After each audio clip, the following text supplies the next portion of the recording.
নিজেকে তৈরি করে নিয়ে যেতে হবে, প্রস্তুত করে নিয়ে যেতে হবে। সত্য এটাই, চলে যাবো এখান থেকে, কেউ থাকবে না।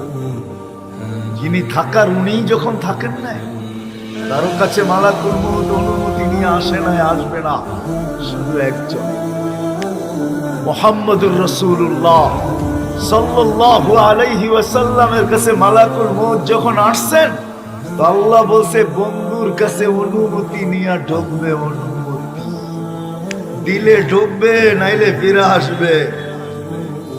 বন্ধু আমার, খবরদার অনুমতি ছাড়া যায় দরজায় ঢুকা যাবে না।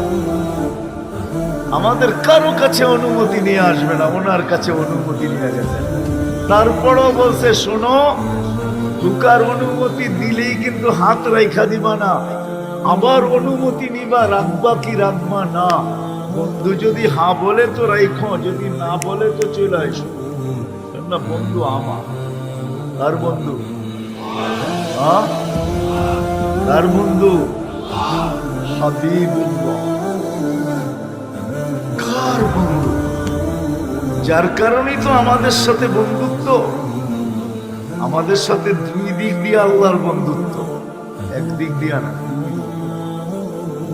উম্মত তো আল্লাহও চিনে না, রসুলও চিনে না। আল্লাহ যদি চিনত, হুজুররা বলেন আযান নামাজের জন্য ডাকে, আমি বলি নামাজের জন্য। আমার মন বলে একমত হবে কি হবে না জানি না।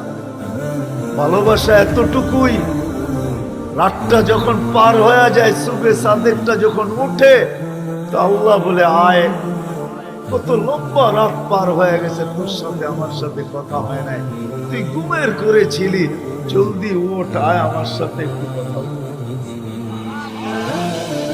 আবার যখন দুপুর হয়, তো সকালে বলছিস এখন তো দুপুর, আবার একটু কথা বল।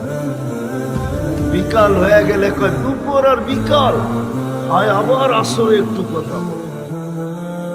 মাগরিব যখন হয়, তো বেলাটা তো ডুবেই গেল, সূর্যটা উঠলো আর ডুবা গেল, শেষ বেলার চল একটু কথা বল। মাগরিবের সময় আয় আমার সাথে।